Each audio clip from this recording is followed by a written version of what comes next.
মিষ্টি মিষ্টি বন্ধুরা, আজকের ব্লগটা আমি রান্নাঘর দিয়ে শুরু করলাম। এখন বাজে সকাল 10টা আর আজকে হলো রথযাত্রা। শুভ রথযাত্রা। সবাইকে আন্তরিক ভালোবাসা দিয়ে আজকে আমি আমার ব্লগটা শুরু করে দিলাম। টগরি ব্লগ চ্যানেলে তোমাদের আরও একবার স্বাগত ও অনেক ভালোবাসা। তো তোমরা কেমন আছো? আশা করি ভালো আছো, সুস্থ আছো। তো এদিকে দেখো আলু ভাজা নিয়ে নিয়েছি, আর আলু ভাজাগুলো হলো কালকে। আর নিয়ে নিয়েছি গরম ভাত আর সাথে পেঁয়াজ। তো বন্ধুরা দেখো সকালবেলা গরম ভাত করেছি, আর যেহেতু কালকে আলু ভাজা ছিল আর কিছু করিনি। আর মানে খেতে একদমই ইচ্ছা করছে না, শরীরটা একদমই ভালো না, জ্বর এসেছে। তো সেই কারণে অল্প কয়টা ভাত নিয়েছি। নেহার খাওয়া হয়ে গেছে, তো ভাবছিলাম যদি খেতে না পারি, তো সেই কারণে আমি নেহার থালাতেই অল্প একটুখানি ভাত নিয়ে নিয়েছি। তো এইটুখানি ভাত কারা খায় বলো? একদমই ইচ্ছে করছে না, এতটাই শরীর দুর্বল হয়ে গেছে আর এতটাই শরীরটা খারাপ লাগছে কি বলবো।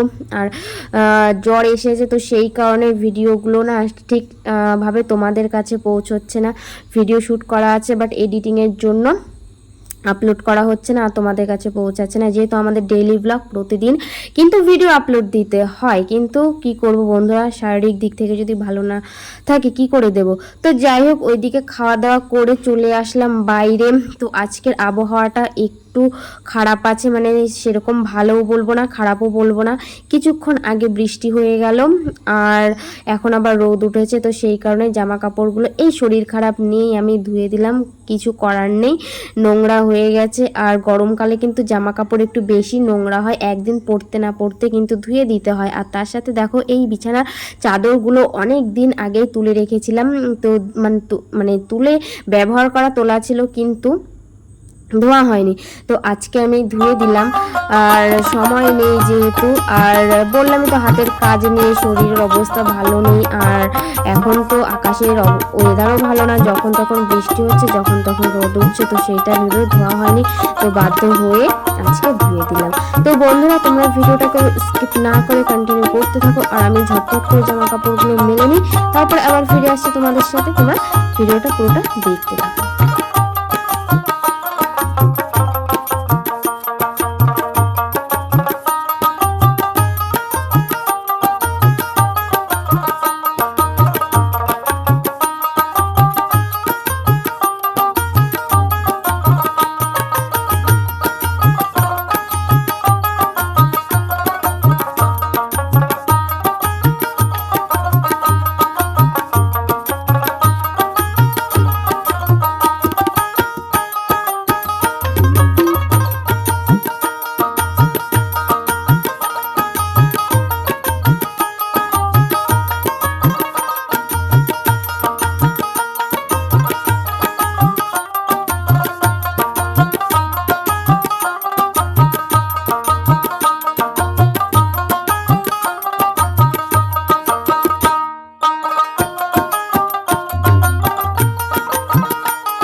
তো দেখো এদিকে জামা কাপড়গুলোকে মেলে দিয়ে আসলাম, আর আকাশের অবস্থা তো একদমই ভালো না, তোমরা তো দেখলেই। আর প্রচণ্ড ঠান্ডা লেগেছে, নাকটাক জ্বলে যাচ্ছে, মনে হচ্ছে জ্বর আসবে। তো এখন যে ওষুধ খাবো, ওষুধও খেতে পারছি না, কারণ এখন যদি ওষুধ খাই তাহলে ওই 650 পাওয়ারে যদি ওষুধটা খাই তাহলে এখন মাথা টাথা ঘোরাবে আর কোনো কাজবাজি করতে পারবো না। তো সেই কারণে ওষুধটা খাচ্ছি না, রাতে একেবারে ঘুমানোর আগে ওষুধটা খেয়ে নেবো। তো যাই হোক, এদিকে তো রান্না বসিয়ে দিয়ে আমি তো সমস্ত কাজবাজ করে নিচ্ছি। চাদরগুলো অনেকদিন ধরেই তোলা মানে তুলে রেখেছিলাম, কিন্তু ধোয়া হয়নি এই ওয়েদার খারাপের জন্য। রোদ আছে, আবার বৃষ্টি হচ্ছে, রোদ আছে, বৃষ্টি হচ্ছে, তারপরে হাতের কাজ প্লাস শরীর ভালো না, তো কোনো দিকে এনার্জি পাচ্ছি না বলে ধোয়া হচ্ছে না। তো প্রচুর মানে ঘরে জামা কাপড়ে ভর্তি হয়ে গেছে, ধোয়ার জন্য ধোয়ার অভাবে ভর্তি হয়ে গেছে, ধুতে পারছি না। তো আজকে বাধ্য হয়ে নেহার বাবার জামা প্যান্ট আর দুটো বিছানা চাদর সকালবেলা উঠে ভিজিয়ে দিয়েছি। তো ওগুলোকে এখন ধুয়ে দিয়ে আসলাম, আর প্রচণ্ড গরম লাগছে আর তার থেকে বেশি কষ্ট হচ্ছে। তো তো এইদিকে সবজিটা আমি বসিয়ে দিলাম আর ওদিকে ডাল বসিয়ে দিয়েছি। আর সকালবেলা দেখলে তো আলু ভাজা দিয়ে গরম ভাত দিয়ে খেয়ে নিলাম। আর এখন এই যে তরকারিটা করে নেবো। আর এই তরকারিটা খেতে কিন্তু খুবই ভালো লাগে, নিরামিষ মশলা ছাড়া, মানে বিনা মশলায় খাওয়াটাও ভালো আর খেতেও ভালো লাগে। তো এইদিকে তো আমার কিছু কিছু ভাজা হয়ে গেছে, ভাজা বসিয়ে রেখে আমি কাজ বাজগুলো করছি। এখানে আছে এই যে কুমড়ো ভাজা। আর সত্যি কথা বলতে কুমড়ো ভাজা মানে কুমড়োটা এতটা ভালো, আর মিষ্টি, কোনো চিনি টিনি কিছুই দিইনি, এতটা মিষ্টি মানে ধারণার বাইরে। বাড়িতে হয়েছিল গাছে সেই কুমড়োটা, একদম লাল পেঁপের মতন, পাকা পেঁপে যেরকম লাল হয়, তো এখনো পেঁপে সেরকম লাল হয় না, তো সাদা ফ্যাকাশে টাইপের, আর এটা পুরো লাল টকটকে, কি বলবো। তো এই যে কুমড়ো ভাজা করেছে, আর পাশের বাড়ি মাসির বাড়ি থেকে পটল দিয়েছে, তো সেই পটল ভাজা করলাম, আর এখানে কুমড়ো ভাজা করলাম। আর এদিকে ডাল সেদ্ধ বসিয়ে দিয়েছি পাকা টমেটো দিয়ে, ডালটা করবো আজকে। আর এদিকে তো পাঁচমেশালি সবজি বসিয়ে দিয়েছি, যেটা আমার সব থেকে প্রিয় খাবার। তো এদিকে এইটা হলে তারপরে ঘরটা মুছে নেব। আর অনেকদিন ধরে না শোকেসটা মোছা হয় না, শোকেসটা পুরো ধুলো ভরে, মানে কি বলবো, ভর্তি হয়ে গেছে, শোকেসটাও মোছা হয় না। আজকে ভাবছি একটু সময় পেলে শোকেসটা মুছে নেবো। মাল ওদিকে মানে ঝুলানো রয়েছে ব্লাউজ, এইগুলো তো করতে হবে। কালকে রাতে আমি একটু কাজে লাগাবো,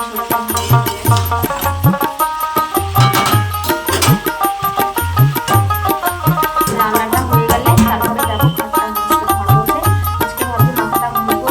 অনেকদিন ধরে মাথাটা ঘুরতে হয় না, শরীরটা খারাপ হচ্ছিল, আর আজকে মাথা নেই, তো আজকে ভাবছি না আজকে ফাইনালি মাথাটা ঘুরতে।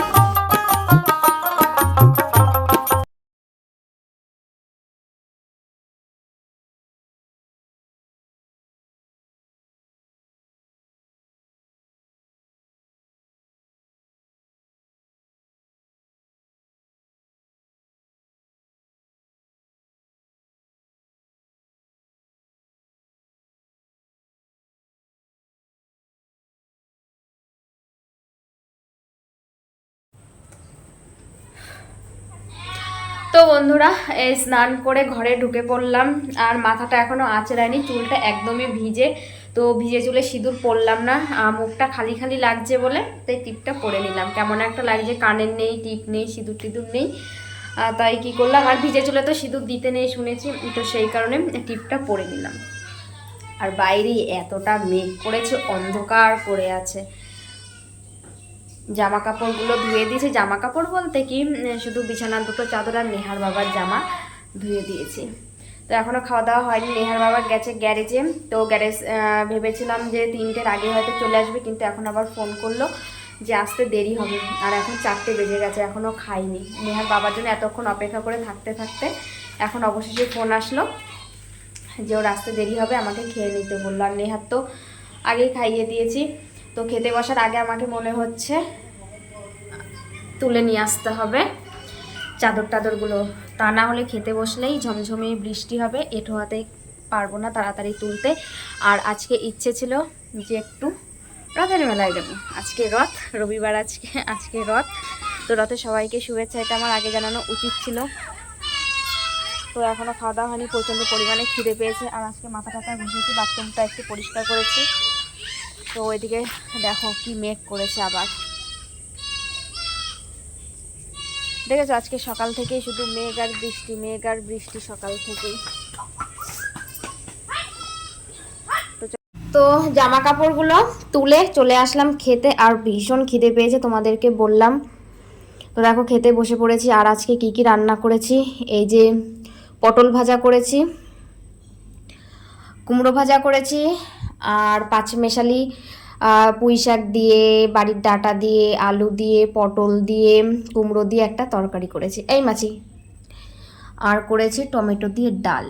তো আজকে একদম সিম্পল সিম্পল খাওয়া, কোনো মাছ ডিম কিছুই নেই। তো চলো ঝটপট করে খেয়ে নিই, আর এতটা ঠান্ডা লেগেছে কি আর বলবো।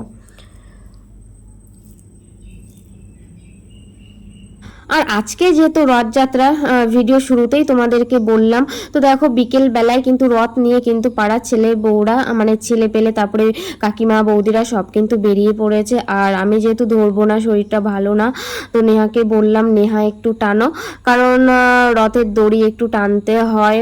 তো দেখো নেহা টানছে। আর নেহা কিন্তু সারাদিন বায়না করছিল ওকে নিয়ে একটু ঠাকুর দেখাতে নিয়ে যেতে। ইচ্ছে ছিল যে গাইঘাটা থেকে না রামপুরের দিকে যায় রথের দড়ি, তো ইচ্ছে ছিল যাওয়ার, কিন্তু শরীরের অবস্থা খারাপ বলে আর যেতে পারলাম না। তারপরে মেঘলা ওয়েদার। তো দেখো রথের দিন পাঁপড় খাবো না সেটা কি কখনো হয়? হয়তো মেলার সেই বড় বড় সেই পাঁপড় না, কিন্তু বাড়িতে এই পাঁপড়গুলো ছিল। তো নেহার বাবা বললো যে পাঁপড় যখন আছে আর ওই পাঁপড় যখন আনা হয়নি, বাজারে যাওয়া হয়নি, তো ঘরের পাঁপড়গুলোই ভাজা হোক। তো এইদিকে দেখো সন্ধেবেলায় কিন্তু পাঁপড় ভাজতে বসে গেছি। আর এই পাঁপড়গুলো খেতে এতটাই স্বাদ, এতটাই টেস্টি, কি বলবো বন্ধুরা, মাধুরী পাঁপড় ফেল হয়ে যায়।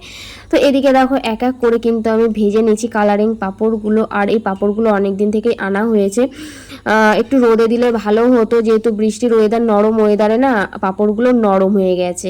তো পাঁপড়ের সাথে করব মানে লাল লাল চা, যেহেতু দুধ চা খাই না, সেই কারণে আদা দিয়ে তেজপাতা দিয়ে লাল লাল করে নিলাম চা।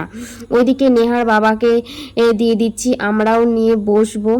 আর এই বাটির চাটা কিন্তু আমার জন্য, যেহেতু আমি বাটিতে চা খাই, ওই গরম চা আমি খেতে পারি না, সেই কারণে বাটিতে তাড়াতাড়ি ঠান্ডা হয়ে যায় বলে বাটিতে নিয়ে নিয়েছি। তো তারপরে দেখো চাটা খেয়ে কিন্তু সরাসরি চলে এসেছি রাতের খাবারে। আর আজকে রাতে পান্তা ভাত আর এই যে বড়া করে নিয়েছি পেঁয়াজি। তো এটাই কিন্তু আজকে আমাদের রাতের খাবার, যেহেতু নেহার বাবা বাড়িতে ছিল না, সেই ভাতটুকু বেঁচে গেছে আর জল দিয়ে রেখেছিলাম, তো রাতে আজকে এটাই খাওয়াবে। তো চলো টাটা, তোমাদের সাথে দেখা হচ্ছে আবার নতুন পরবর্তী ভিডিওতে সকাল 11টা। সবাই ভালো থেকো, সুস্থ থেকো, গুড নাইট।